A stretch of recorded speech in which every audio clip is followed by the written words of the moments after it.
안녕하십니까.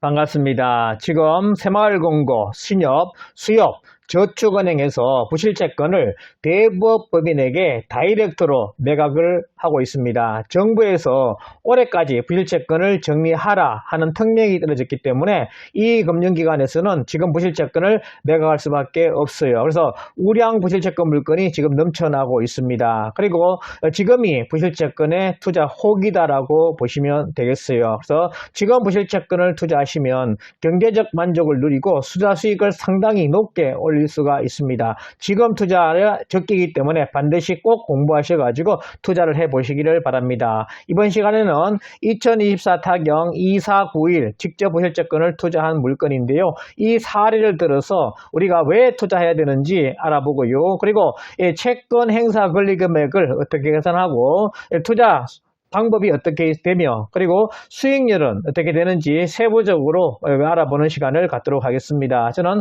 수동대학교와 영남미공대 평생교권 경매과정과 실전투자과정 경매학원을 운영하면서 매일경제 시효포럼 강사 및 한의대 겸임교수를 하고 있는 서견 김동수 박사입니다. 저는 3월, 6월, 9월, 12월 달에 월초 개강합니다. 그래서 오전 10시와 저녁 7시에 시작해서 3시간 수업을 하고요. 화요일 날은 수동대학교, 수요일 날은 영남미공대 정규과정을 수업하고 목요일 날은 경매학원에서 실전투자 중심으로 해서 지금은 부실채권을 개인이나 아니면 팀으로 아니면 조별로 해가지고 이렇게 투자를 하고 있습니다. 공동투자에 관심 있는 분들 믿고 신뢰할 수 있습니다. 오셔가지고 꼭 배워보시길 바라고요. 토요일 날은 단기 속성 과정 해가지고 이렇게 학원에서 개강하려고 준비하고 있습니다. 교재는 맥 잡는 실전 경매 PPT로 해가지고 핵심을 요약해서 강의를 하고 있어요. 필요하신 분들 있으면 연락을 하시면 되겠습니다. 먼저 채권 행사 권리 금액, 실제로 내가 배당받는 금액이 얼마인지를 알아야 됩니다. 이것을 우리는 채권 행사 권리 금액이라 그래요. 이 개념을 알아보게 되면요, 이렇게 3억짜리 부동산이 있습니다. 우리가 채권 원금을 2억으로 해가지고 이렇게 대출을 받았어요. 그러면 보통 은행에서 할증률 해서 120% 이렇게 잡게 됩니다. 그러면 이렇게 2억 4천까지 이렇게 채권 최고액으로 해가지고 이렇게 설정을 하게 돼요. 그러면 요 기간 동안에 결국 연체하게 되면 6에서 20% 연입니다. 이자 발생하게 돼요. 실제 지금 금융기관에서는 약정이자에다가 플러스 3%까지 연체이자를 받을 수가 있습니다. 지금 약정이자가 통상 5%에서 6%가 됩니다. 그러면 3% 더하면 8에서 9%까지 연체이자가 발생한다 보시면 돼요. 그래서 원금부터 해가지고 연체될 때부터 해서 계속 연체이자가 어디까지? 채권 최고액까지 발생을 하게 됩니다. 그러면 채권 최고액을 넘어서게 되면 이것은 우선 변제권이 없어요. 이 채권 최고액 안에서만 우선 변제권이 있다 보시면 되겠습니다. 그래서 채권 행사 권리 금액은 원금부터 해가지고 연체된 기간까지의 이자까지 합산한 거, 이것을 우리는 채권 행사 권리 금액이라 합니다. 그래서 청구 금액이 있는데요. 우리가 경매 신청을 할 때 이렇게 이때까지 이자가 이렇게 발생하다가 연체가 되기 시작하면 원금에서부터 시작해서 연체이자가 발생을 하게 됩니다. 그러면 이 연체이자까지 계산한 금액이 청구 금액이 되는 거예요. 그래서 경매 신청할 때 우리 그 은행에 보면 청구 금액 이렇게 적혀 있습니다. 이것을 청구 금액인데요. 이때까지의 연체이자, 원금부터 해서 경매 신청할 때까지의 연체이자를 우리 뭐라 한다? 청구 금액이라 보시면 되겠습니다. 그리고 원금은 채권 최고액에서 결국 빼기 10% 할증했으면 1.1로 나누면 됩니다. 1.3으로 했으면 1.3으로 나누시면 되고요. 그리고 150% 했으면 1.5로 나누면 됩니다. 그래서 통상 110에서 150%까지 이렇게 할증률로 해가지고 채권 최고액을 설정한다 보시면 되겠어요. 그래서 통상적으로 1.1, 1.2, 1.3, 1.5 이렇게 나눠가지고 딱 떨어지게 되면 그것이 뭐다? 채권 원금이다 이렇게 보시면 되겠어요. 그래서 이렇게 해서 이자가 발생하는데 결국 또 경매 신청한 때부터 해서 언제 배당기일까지 연체이자가 발생한다는 겁니다. 그래서 요 연체이자를 구해가지고 어디에 청구 금액에다가 더하게 되면 이것이 뭐다? 채권 행사 권리 금액이다 이렇게 보시면 되겠습니다. 그래서 연체이자가 이때부터 계속 발생을 하게 됩니다. 그래서 원금에 대한 이자가 발생해요. 그래서 원금 곱하기 연체기간 월 이자가 하게 되면 월 이자로 이렇게 하시면 되고요. 연이자 같으면 연이자 하면 되겠습니다. 있습니다. 그리고 1 같으면 1로 이렇게 하시면 돼요. 그래서 월로 통상적으로 하기 때문에 개월수를 하게 되고요. 곱하기 월 연체 이자율. 그래 연이니까 연에서 얼마? 12로 나누게 되면 그것이 월 이자 연체율이 되겠습니다. 그래서 이렇게 계산한 것이 뭐다? 연체 이자다. 그래서 이 연체 이자를 구해가지고 청구 금액에다 더하게 되면 뭐다? 이것이 채권 행사 권리 금액이다. 이렇게 보시면 되겠습니다. 그래서 채권 행사 권리 금액 이것을 구하는 것이 굉장히 중요해요. 그래서 이 그래프를 그림으로 도식하게 되면 이렇게 되게 됩니다. 그래서 채권 행사 권리 금액은 채권 최고액부터 먼저 구해야 되겠죠. 이것은 뭐다? 등기부등본에 채권 최고액은 설정이 되어 있습니다. 그리고 채권 원금은 어떻게? 최고액에다가 나누기 건전한 채권 최고액 할증 비율이 있다는 겁니다. 그래서 110에서 150% 해서 1.1이나 1.3, 1.5 이렇게 나누시면 딱 떨어진다. 그러면 그 채권 원금이 되고요. 그리고 경매 신청 이후부터 배당 기일까지의 기간이 있습니다. 그 연체 기간이라 그러죠. 이 연체 기간을 계산하시면 되겠습니다. 경매 시장일부터 입찰일까지의 기간 플러스 입찰일부터 해서 또 배당 기일까지의 기간이 있습니다. 그래서 이 전체 기간을 계산하시면 되겠고요. 그리고 연체 이자는 경매 신청부터 배당까지의 연체 이자가 있습니다. 그 연체 이자를 구하시는데 연체 이자는 원금에다가 경매 후 연체 기간을 곱하고 해서 그 다음에 연체 이자율 해서 하는데 월로 하게 되면 나누기 12 하시면 된다는 겁니다. 그러면 월 이자가 이렇게 나온다는 거죠. 그래서 연체 이자를 구해가지고 어디에 청구 금액에다 더하면 이것이 뭐다? 채권 행사 권리 금액이다. 실제로 내가 배당 받을 수 있는 금액은 뭐다? 채권 행사 권리 금액이 되겠습니다. 그래서 이 채권 행사 권리 금액이 채권 최고액을 넘어서게 되면 배당을 받을 수가 없다는 거죠. 그래서 채권 행사 권리 금액은 결국 채권 최고액 안에서만 유효하다 보시면 되겠습니다. 그래서 이 개념을 정확하게 이해를 하시고요. 자, 그래서 실제 사례를 들어서 한번 보시면요. 자, 연립주택입니다. 빌라라 보시면 되겠죠. 연체 이자율을 연 12% 잡았습니다. 그리고 채권 최고액은 130% 잡았고요.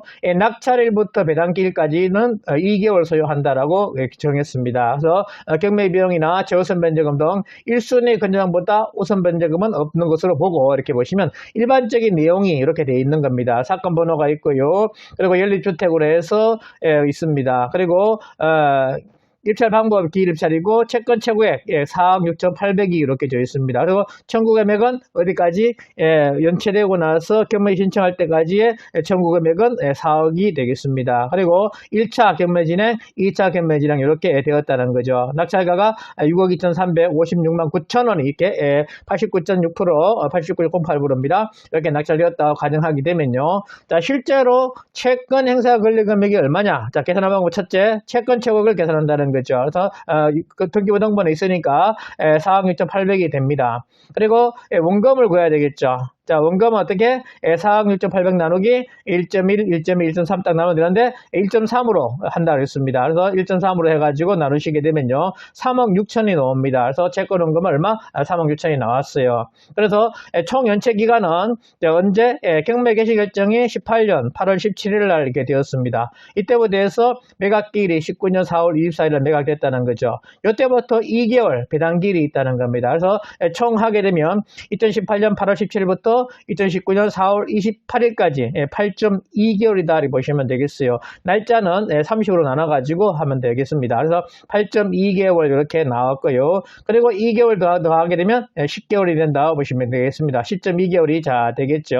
그리고 경매 신청부터 연체이자까지 해서 하면 자 3억 6천 원금에다가 10.2개월 곱하기 12% 그러니까 0.12 나누기 12 하면 월 이자가 되겠죠. 왜? 개월이기 때문에 월 이자로 하게 됩니다. 그래서 3,672만 원의 이기자가 발생을 했다는 겁니다. 이것을 어디 더한다?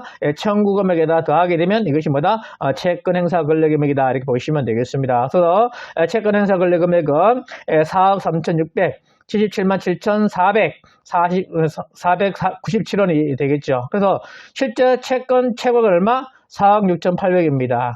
그런데 채권 행사 권리 금액 연체이자까지 구했을 때 4억 3,600이 된다는 거죠. 그래서 채권 최고액 안에 있게 됩니다. 그래서 요 채권 행사 권리 금은 얼마? 요 계산한 금액이 채권 행사 권리 금액이다 보시면 되겠습니다. 만약에 이것을 초과하게 됐다면 4억 6,800이 채권 행사 권리 금액이라 보시면 되겠어요. 그래서 이렇게 구해가지고 비교를 한다 이렇게 보시면 되겠습니다. 그래서 이렇게 해서 정해가지고 자 내가 실제로 이 물건에 대해서 배당받을 수 있는 금액이 얼마다? 4억 3,600, 77만 4,497원이 되겠습니다. 이것을 우리는 채권 행사 권리 금액이다 이렇게 하게 됩니다. 그래서 자 채권 행사 권리 금액과 매입 금액, 그 다음에 경매 낙찰 예상 가격과의 관계를 보게 되면요. 자 우리가 채권 원금부터 해서 결국 연체이자가 6에서 15% 계속 증가를 한다는 거죠. 그래서 보통 약정이자 5%에다가 3% 하면 보통 8%에서 9% 정도 된다 보시면 되겠습니다. 그래서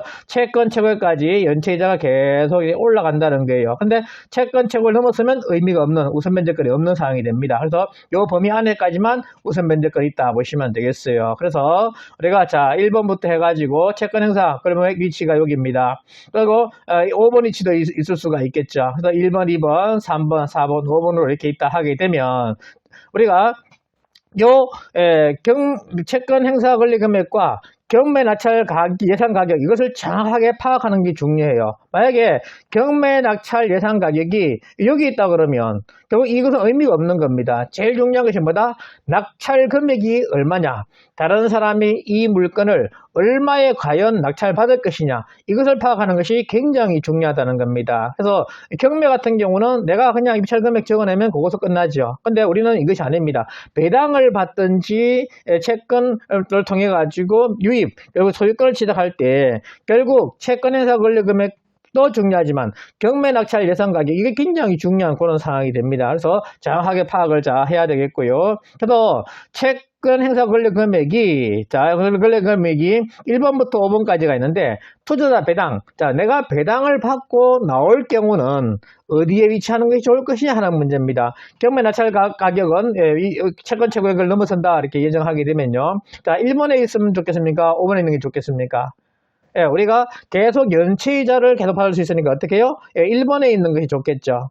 기간이 지나면 지날수록 어떻게? 연체이자가 계속 발생하게 된다는 겁니다. 그래서 우리가 변경을 시켜가지고 계속 경매 기간을 딜레이 시키는 이유가 배당을 더 많이 받기 위해서 그렇게 딜레이를 시킨다는 겁니다. 이렇게 말씀드리면 야 무슨 세계다. 정말 어떻게 그렇게 할 수 있냐.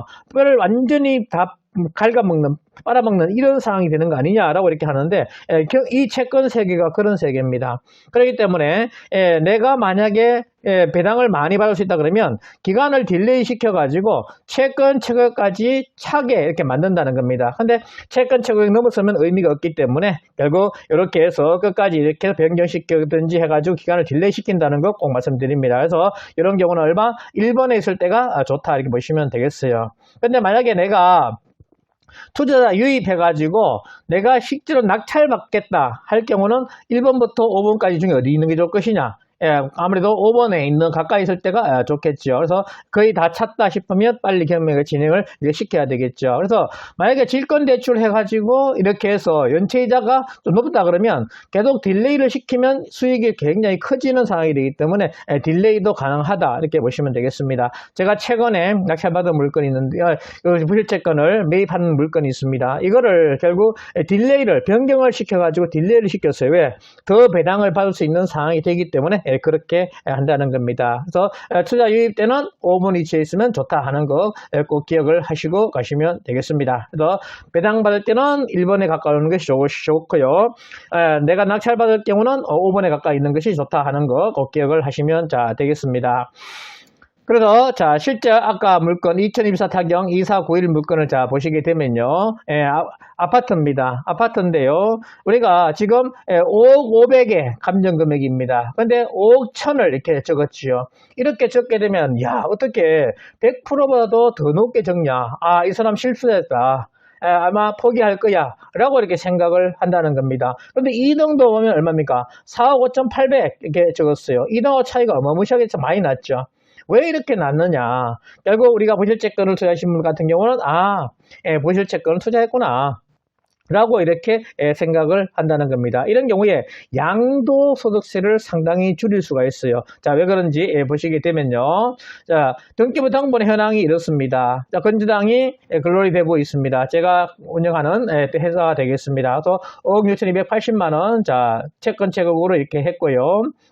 그리고 국민건강보험 이렇게 있습니다. 그래서 채권 채급은 5억 6,280만 원이니까 청구금액이 얼마요? 4억 9,100, 490만 원이 되겠습니다. 그래서 채권 원금은 120% 해가지고 1.1로 나누게 되면 4억 6,900이 되겠습니다. 그래서 채권 원금은 4억 6,900으로 어디에서 여기에 양도 전에 대구 대서 신용협동조합에서 대출을 해줬다는 겁니다. 그래서 원금은 4억 6,900이에요. 근데 이것이 지금 우리가 얼마에 매입했느냐? 4억의 채권을 매입을 했습니다. 그래서 채권을 4억에 매입을 해가지고 이렇게 했는데요. 그리고 이렇게 매입해서 결국 어떻게 4억 5천에 이걸 팔았습니다. 누구한테? 실제로 낙찰받아가지고 소유권을 취득할 사람한테 이거를 팔았다는 거예요. 그래서 이렇게 변경을 시켜가지고 찾았고요. 찾아서 어떻게? 이렇게 해서 결국 이분이 5억 천에 적었다 보시면 되겠습니다. 그렇게 되면 이 4억 5천부터 5억 천까지 6천만 원의 차익이 있습니다. 이거에 대해서는 결국 어떻게? 양도소득세가 없다는 거예요. 그래서 업계약서 효과가 있다 이렇게 보시면 되겠어요. 그리고 이 4억 5천에 대해서는 실제로 법인에서 이렇게 반환을 해주게 되는데요. 자, 그래서 실제로 연체 기간이 얼마?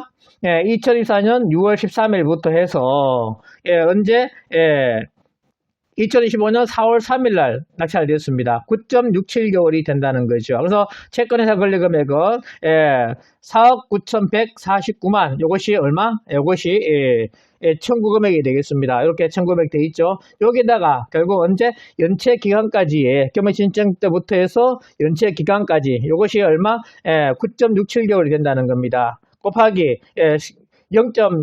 보통 이제 8%가 되니까 왜 약정이자 5%에다가 3% 하게 되면 8% 아니겠습니까? 그래서 0.08 나누기 12 하면 되겠습니다. 그래서 전체 채권 행사 권리금을 구하게 되면 5억 2,172만 5,289원이 되겠습니다. 그래서 실제 채권 채권보다도 적지요. 근데 그래서 실제로 내가 배당받을 수 있는 금액 얼마? 5억 2,175만 2천원이 되겠습니다. 그래서 이렇게 하기 때문에 5억 천까지 적어내도 양도소득세가 하나도 없다 이렇게 보시면 되겠어요. 왜?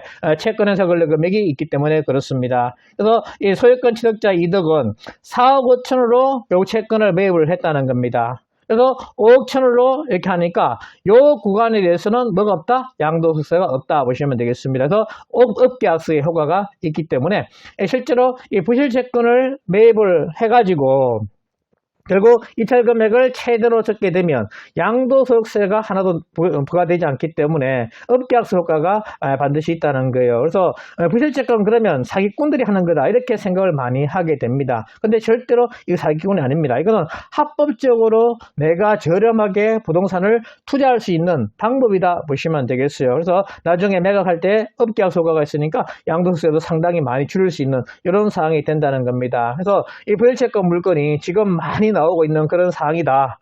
그래서 이 지금이 부실채권 투자에 적기고 혹이다 보시면 되겠습니다. 그래서 올해 저는 한 10개 정도 투자하려고 계속 지금 투자를 하고 있습니다. 그래서 성당동의 물건도 이렇게 투자하고요. 그 다음에 기타 아파트 등 물건들이 많이 나오고 있어가지고 우리가 실전 투자 과정에서 정확하게 분석을 하고 그 다음에 공동으로 해서 저도 같이 투자합니다. 같이 공동으로 들어가는 거예요. 질권해가지고 안전하게 또 채권 확보도 할 수가 있으니까 관심 있는 분들은 절대 사기가 아니고요.